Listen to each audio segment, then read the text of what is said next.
Ladies and gentlemen, welcome back into the Buster Show podcast. Today, as always, a very special guest, Alan Amron. Welcome to the show, my friend. Thank you, Buster. Nice to be here. So to set a little bit of context, when we first started exchanging messages, you had sent me a product, new invention that you, I don't know if you got the patent or you had just created this concept.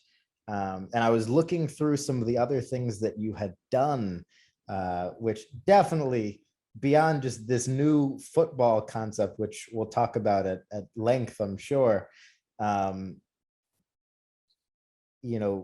other things that you had done totally legitimized it for me, such as having been the original creator of what is now the Post-it sticky note. Yes.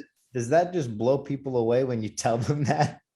I try not to tell too many people that because it's kind of hard to believe. But yeah, I wrote a book called An Invented Life, The Smoking Gun, that tells the whole story about how when I invented it, when I was very young, I think I was like 23 or 24, something like that. And I brought it to 3M, who was making Scotch tape at the time. I thought it would be a good match for them. And then the story is in my book. It's called An Invented Life, The Smoking Gun, and it's sold everywhere online and in bookstores. That's insane. You were about 23 years old when you came up with this, with that product? Yeah, I was leaving my house one day and I was in a hurry and I needed to leave a note for my wife and I didn't have any Scotch tape. So I had to figure out a way of leaving a note on the refrigerator where she'd see it. And I came up with a way of putting a kind of a sticky substance behind a piece of paper so that it wouldn't stick on the refrigerator, yet it would come off and go on and come off and go on. And it ended up becoming a product, and I started manufacturing it and selling it to stationery stores around the United States, and thought it was such a good product that's why I brought it to 3M. Yeah. Wow. Did you know back then that you wanted to spend a lot of your life inventing things? Was that something that just sort of landed upon you? I never wanted to be an inventor. I never even knew what an inventor did. I used to think like an inventor wore an Argyle sweater with the cut-off sleeve sweatshirt or whatever. And I never really thought of myself as an inventor. What I was doing is I was creating things that I needed. And by creating the things that you need, if it doesn't exist in the real world, you're inventing. And so I invented the battery-operated water gun in 1973. Wow. It didn't become popular till 1985 because of the war in Vietnam. That's all in my book. I talk about that as well. I have 40 United States patents in the United States Patent Office. And out of them, 17 of them were successful products. Like with Nikon camera, I invented the photo wallet. Before people were able to see video and TV and pictures on your cell phones, I invented a player that looked like an iPhone. It was 4 inches square. 4 inches rectangle, and you were able to show digital images on it. In those days, there were no digital images. People didn't even know what a JPEG was. It was like way before its time. But that's what inventing is. You invent things that you don't know if it's the right time for it or not. And that's when it's successful or not. Whether it's going to be inevitable is what I invent. I invent things that are going to be inevitable. Whether it's a success at the time I invented, not necessarily, because the people didn't catch up to it yet, but eventually everything I invented became either a hit or eventually down the road became a product. Wow. Now, how do you have that long of a time frame when creating something to be accepting of, okay, maybe this isn't for the time today, but I'm confident that in 10 years, and do you stay on top of that? Do you do anything with it? Are you still manufacturing said item, even if you think that it might not become popular for 10 or 20 years? Or is that something that you just shelf and say, I'll revisit it when it makes more sense if you already have that patent? No, I never shelf anything. If I think it's good enough and it's going to be inevitable, even if the public doesn't buy it, I'll pursue it and keep going. And I know eventually, I'll give you an example with the photo wallet. The biggest drawback I had was the battery life. Now the battery life on the iPhone is like 2 days. My battery life was 7 minutes. I mean, you got to Wow. remember in those days, I'm talking about like 20 years ago, we didn't have the technology that we have today. And technology catches up with your invention. So I had what we call the smart media card, which is now a compact flash. Smart media, when I invented the photo wallet for Nikon, only held 4 megabytes. 4 megabytes today is ridiculous. It's like 40 gigs on a little scan chip. So when people would tell me when I invented the photo wallet for Kodak first and then for Nikon, that it's just impossible for people to want to buy a product that'll only let them show pictures for 7 minutes for the battery life and only show 4 or 5 different pictures because it doesn't hold a lot. I said, look, eventually the density of the cards are going to be better and the battery life will be better. But nobody believed it in those days because nobody was really working on it. But then you could see where we are today, 20 years later, where the capacity on a chip is like, I think you can get 100 gigabytes on a small little scan disk right now. And also the battery life on a phone running video is for 8 to 12 to 14 hours. So those are the things that make you think about whether or not you invented the right thing. But in those days, I always knew that eventually that it would be a product, and it eventually became a product. I've been working now for 12 years on the first down laser line for the NFL and football. When I first invented that, I brought it to Pat Summerall, who was a sportscaster for Fox Sports at the time.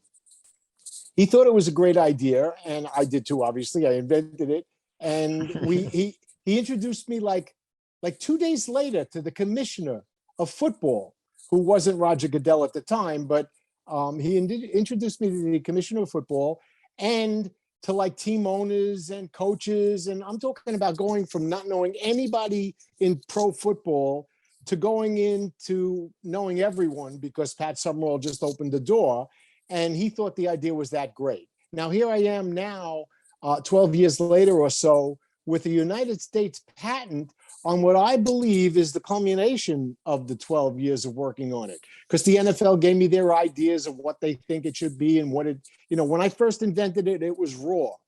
I had 5 patents on it, but it was still raw. It wasn't ready for real prime time, if you will. Well, now we have the United States patent on it, which not only covers the line showing everybody knows what the yellow line does on TV. That's a graphic. My green laser line is on the actual field, so people on the field could see it, people in the stadium can see it, the fans, the officials, the coaches, everybody. And it could be the official line on the field. So this is just adding in what people see on TV into real life. Well, it's replacing the yellow line and putting a real line where people see a light green line on the field instead of a yellow line. And it would be actually on the field where the players are able to use it and know where the first down line is. The referees will never have a problem with spotting the ball again because the line is there. Put the ball on the line. It's that simple. But I advanced the system and included 9 other points. I monitor the ball. I monitor the player. I monitor the ground, the sound. If a whistle blows, I know the whistle blew. Wow. I monitor the goal line. I monitor the first down line. And I monitor the goalposts so that if the ball is hit really high, kicked really high, and the referees are on an angle, they can't tell whether it was in between the 2 goalposts, my laser system is able to tell whether or not it went inside, hit the laser, or went outside. So I'll know if it's good. And this is in real time reporting, and I'm not doing it. This is all in the algorithm that we invented that's in the patent that takes all of this information that's happening in real time, and it gives it to the referee and it gives it to the statisticians on the newscast absolutely immediately. Can this be applied to every sport? Can it be applied to soccer and baseball and basketball? Or is this just for a football?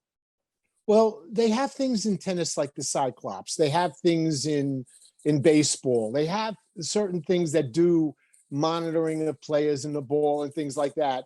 We're specific to football right now, but we also do track and field, where we're able to put the line on the field and track the players and cool. The runners and athletes. We do it and we actually did it at the NCAA National Championships in 2014 and 2015 at Hayward Field in Oregon. We actually did the NCAA championships, and it worked out really great. It just the time wasn't right. That's why after it came out in 2014, 15, the timing wasn't right. And I believe the timing is right now because you got the XFL, the XFL, you got all these other leagues where I could play with, where they could actually test my equipment, and the NFL will feel more comfortable using it after they see it in another league.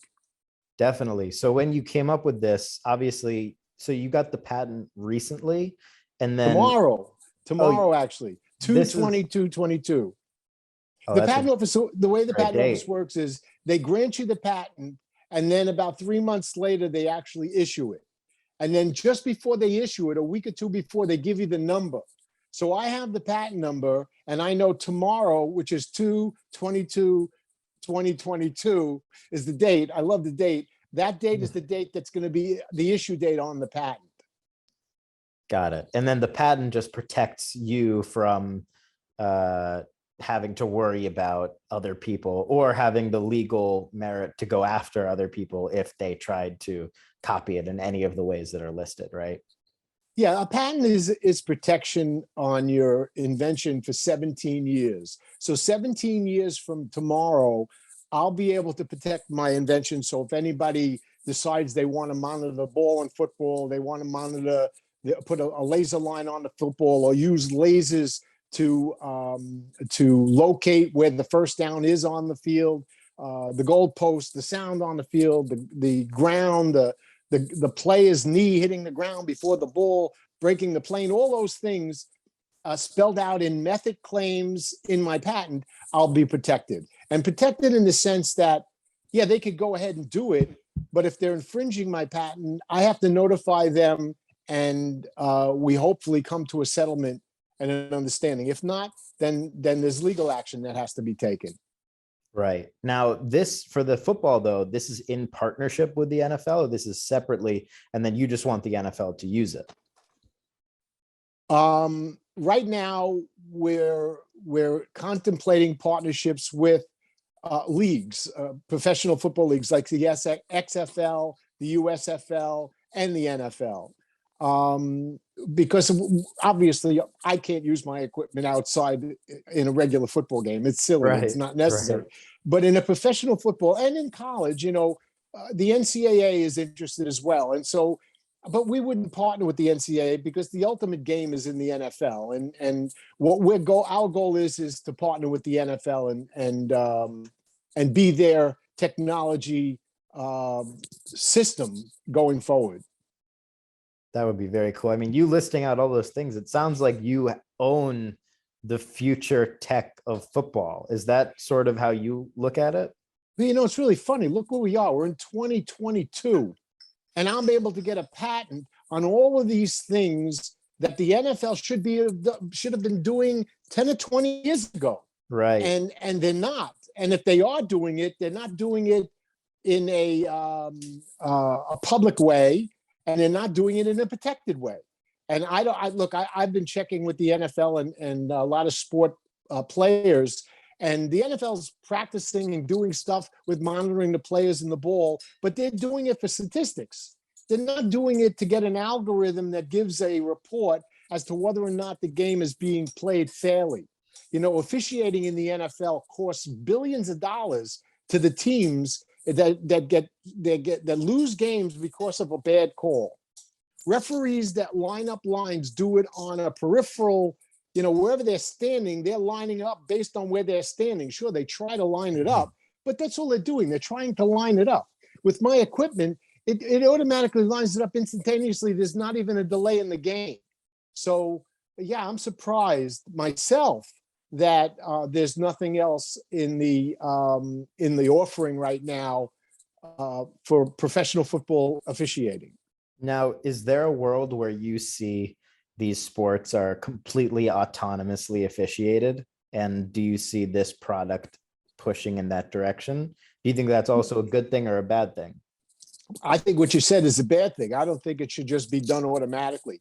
I think that what my reporting does, it gives it to the referee and the officials. They do what they want with it. If they think the call needs to be evaluated differently because of human error or human something, my algorithm can't tell that.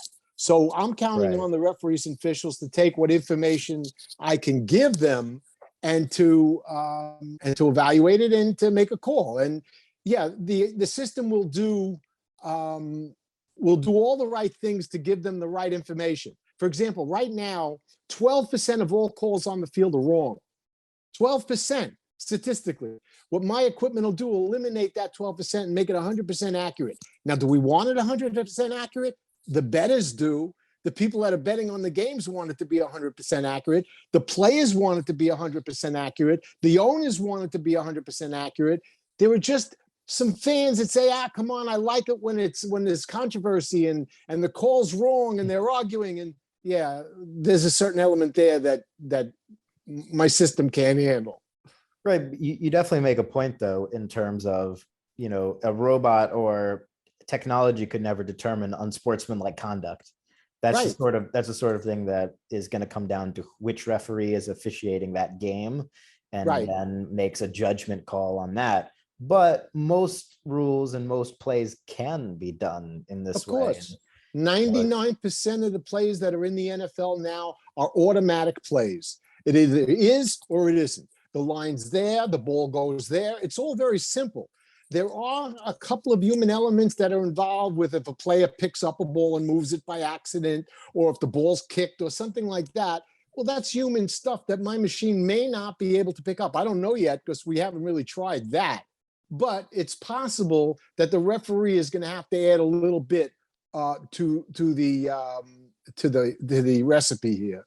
Now, when you're partnering up with a league and you have the patent behind this product, is this something where they just pay you or license the concept from you, or are you selling them the individual tech and your team to run it on their behalf? How does sort of that work? Or is it something you sell to them entirely?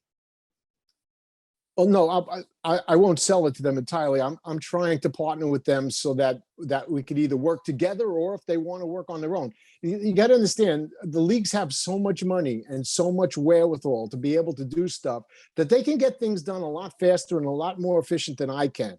They Right. can work with bigger companies than I can. I work with companies that are regular sized people that do their job every day and they develop things, but they go to places like Cisco and Amazon and they get really high tech, high efficiency help. So I'm open to the discussion of having the NFL or the USFL or the XFL partner with us in our patent technology, and then they could either run with it and share the revenue with me on it, or they can either buy it out and eventually own it on their own. It depends on how they want to operate.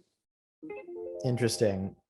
Do you see these sorts of applications being applied across the sports, from a broad standpoint? And are there any other pain points that you see in professional sports that similar tech could really benefit, that you have your eye on? Yeah, soccer. We were approached by the soccer league in Europe. Soccer is very big in the world, probably bigger than our American football. But Way bigger. our system can be used in soccer too. Like, that round foam they put around the soccer ball when the guy has a free kick. They don't have to put the foam on there. I could put the circle with the laser on there.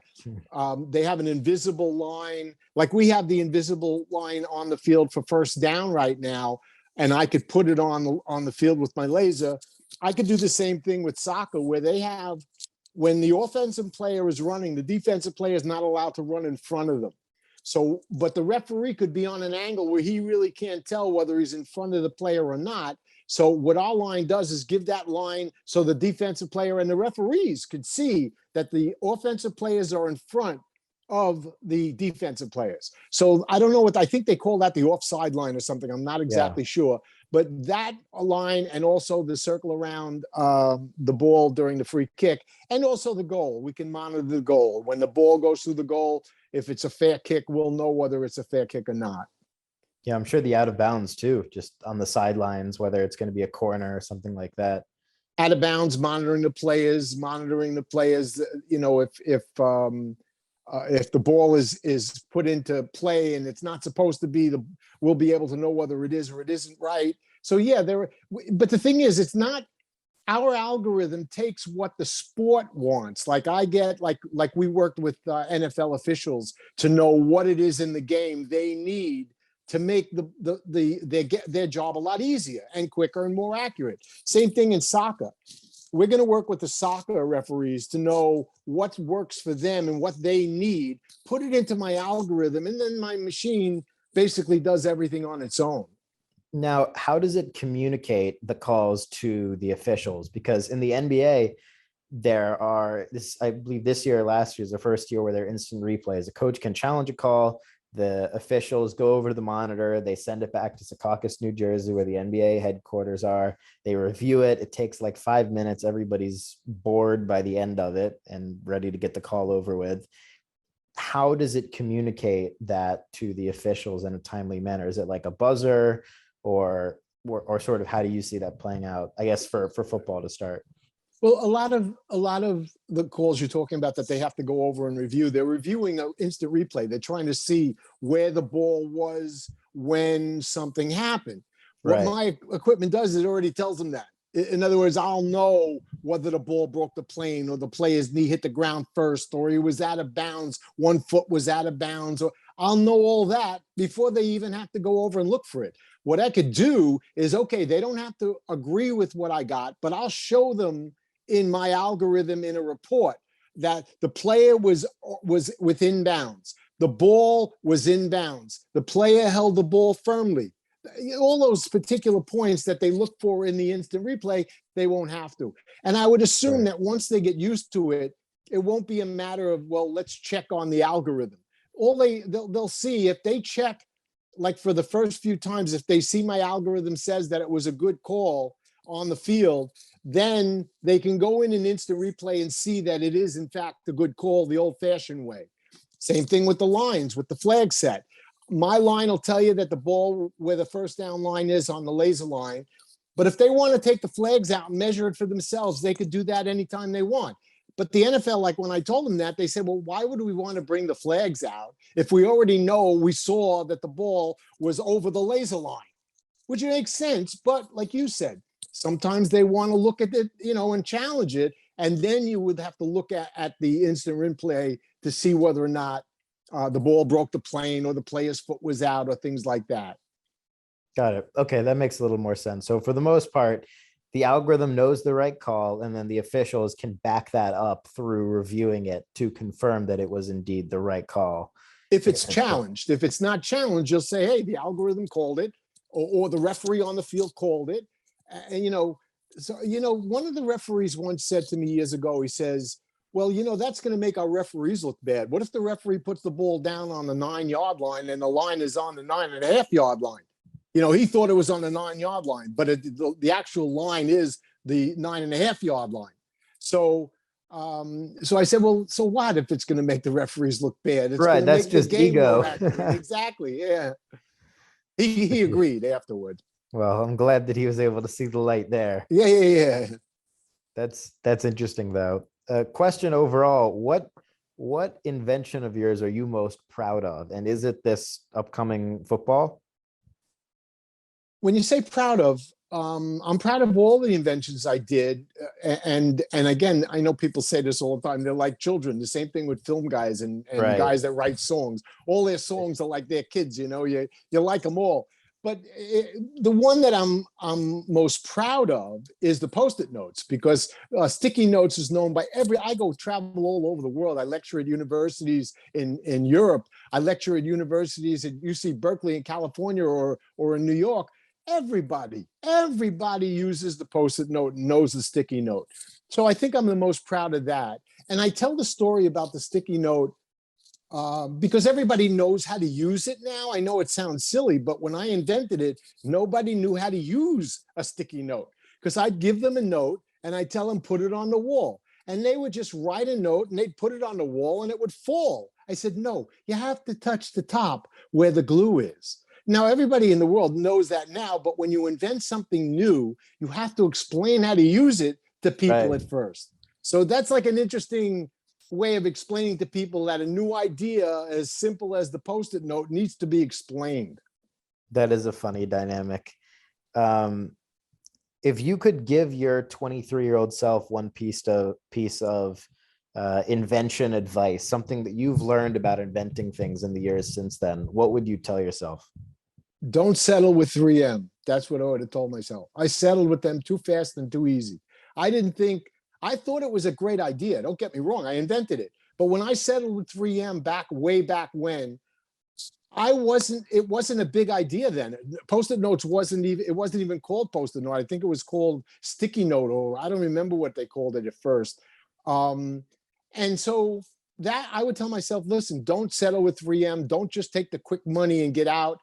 I was thinking when I was younger that when you think of ideas and it comes out of your head, it'll never stop and I'll always have product and I'll always be able to sell it and make money. And that was true for a while. When you get older, it stops. So my 20-year-old self, I'd say, don't settle with 3M. Everything else, do it the same way. But that particular thing, don't settle with 3M. Interesting. So if somebody has a great product, you think make the most out of it and keep it to yourself, or set up royalty type partnerships just so that you have like some leverage in the game? The best way to do it with an invention is to have a piece of it. This way, if it's a success, you'll always get a piece of that Right. success. But that's not always the way the companies that like ideas handle it. A lot of them like to buy it outright so they don't have to deal with you in the future, which is what happened with 3M. They bought me out right away. I mean, they settled with me immediately. And it looked a little suspicious at the time that they were so anxious. They settled within 10 days. I mean, it was Wow. very quick. Yeah. For a company that size to settle on a case in 10 days, to me was like, okay, I'm right, they're wrong. That's the end of it. But you got to think a little bit further. If it became as big as it was, like it's billions and billions of dollars, in those days, it wasn't even hundreds of thousands they were doing. So I never would have thought that it could have been as big as it is today. Never. Never. I knew it was a great idea, obviously, but I never thought it was going to be as big as it is today, where everybody, I'm talking, you can't find anybody that's never used a Post-it note. Right. Now, if somebody has an idea today, everybody thinks that they have the next great idea for an invention. Do you think most people should just never even try to pursue it because it's a waste of their time? Or what do you think is the best first step in evaluating whether it's something to pursue? Well, when I was younger, we didn't have Google and we didn't have cell phones. So you can't really search it and see in those days. You had to go to Washington and look at at these X-ray kind of, they called them kind of Fisher something or other. So I used to go to Washington and check to see if anything existed I came up with. And that's like a time-consuming, hard job. Today, you could type it into Google. You could come up with a great idea, type it into Google, and chances are you could buy it on Amazon that same day. You're right. You're right. Yeah. But, a lot of people say my idea is the greatest. I don't even need to check Amazon, or I don't need to check Google. I think that's ridiculous. You have to check. And I know it's disappointing if you see it's already been done, but that's life. Life is generally disappointing. Yeah. Now, if you go on Google and it doesn't exist, what is the next step? Well, then you do patent searches because it could exist in the patent world. A lot of patent, I'll give you a statistic, 98% of patents that are in the patent office, and we're up to 11 million now. My new patent's Wow. 11,263. You gotta figure out of 99% of those patents, nobody's making money out of those patents. Only 1% of patents ever make any money. So people's always trying to get a patent on an item and make millions of dollars. Doesn't always happen like that. 99% of all patents in the patent office don't make any money at all. How does the patent office determine what is patent worthy? Because I'd love to patent, the concepts of like, going certain places or doing certain things, but why can I not do that? Or what are the parameters of what is good or what isn't? There's three parameters: new, novel, and unique. Those are the three parameters of an invention. If you get something that's brand new, it's novel and it's unique, and you invented it, the patent office will tell you if it's truly new, novel, and unique. They check the entire world in newspapers, because anything that's in a newspaper is considered prior art. Like if you invent a pair of sunglasses that does something different, and you read about it somewhere in a French magazine in 1938, that's prior art, and you can't get a patent in 2022. So anything that's been printed about, and that's funny because a lot of stuff in 1935, like in the olden days, they used to have like Flash Gordon type of ideas, I had a situation where the invention I invented a ball shooter that players could use for practice, where the ball would shoot out and they could hit it. And there was an episode on Gumby where they did that in 1950 something. And I said, I can't believe it. I can't get a patent because Gumby thought of this idea that he never really did. It was just an idea that the cartoon guy came up with. And because of that, I couldn't get a patent on it. So yeah, things that are, even if they're far-fetched and even if they're from years ago, if it's been published in a magazine or a newspaper, it's called prior art and you can't get a patent on it. So then what does the 17 years mean? What does that mean? Well, when you do have something that's patentable that nobody's talked about or did in any meaningful way or published way, then that patent, like my patent starting tomorrow, gives me 17 years of a monopoly on my claims in the patent. And the claims of a patent are sort of your 60 by 100 parameter of a house in real estate. You own real estate at 60 by 100. You don't own anything further or anywhere around it. With my patent, I own method claims of how to do certain things in the parameters of a football field and in the game. If somebody infringes on those parameters, I get compensated for it. If they don't infringe on those, I don't. And it's as simple as that. Interesting. Now, in terms of the football, when do you hope we can begin to see, what this can do? And is it also something where people online can follow along with the algorithm and tracker as they watch? Do you think there's a viewing component to following along with the football? Well, interestingly, I'm told that the data coming from my system is more valuable than the actual system that's working on the field. So I'll be able to give you data on that field, like at what time the whistle blew and how many times the whistle blew, where the location of the referee was when he blew the whistle, where the quarterback was when the whistle was.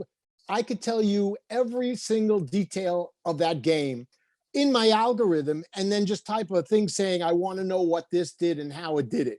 And then I can get a report on it. So yeah, the data is going to be immensely valuable. Already, I can see that being insanely valuable to any sports betting company. I mean, anybody who's betting on a big game would want to have access to that, because sometimes the calls are very delayed.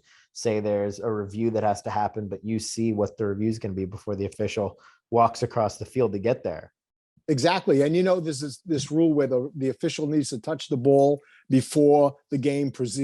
There was a problem in one game in the playoffs where Kansas City and the team came out and they were trying to run the play before the referee even touched the ball, and they couldn't. Well, that rule is important. My algorithm will know whether the ref touched the ball or not. Right. If the ref went to make a touch of the ball and he didn't touch the ball, I'll know that too. So right down to the finite detail of, I use the whistle as an example because most people don't even hear the whistle.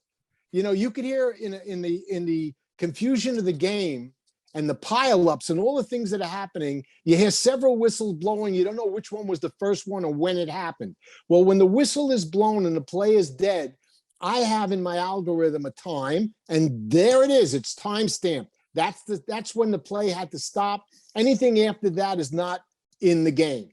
So little things like that. And that's a detail, because every other thing is like where the players' locations are. And I guess it would also be for players, for coaches to be able to know exactly where their players were in a particular play and whether or not they were in the right place or not. You know, they may say, well, the running back was supposed to be here and he was over here at that play.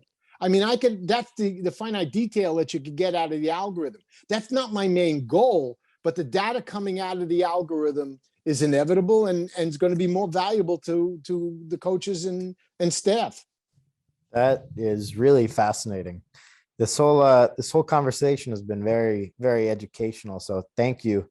Thank you so much for hopping on. Where can people follow you and follow along with your inventions and this idea in particular? Okay, they can go to enhancefanexcitement.com, enhancefanexcitement.com, or firstdownlaser.com, and they could see our website. I also have a website that's Post-it Note Inventor. So if they go there, Inventor of Post-it Notes, Inventor, either way it goes .com, and they could read my stuff on there as well. And they can go to Amazon or any bookstores and buy my book. I didn't realize how much shit I got going on. There we go. It's the best way to do it. Well, I'm definitely Absolutely. going to be ordering and reading the book. So thank you again for coming on, and hopefully we'll do it again sometime. Appreciate it. Thank you, Buster. I appreciate the call. All right, Thank you. everybody. We'll see ya.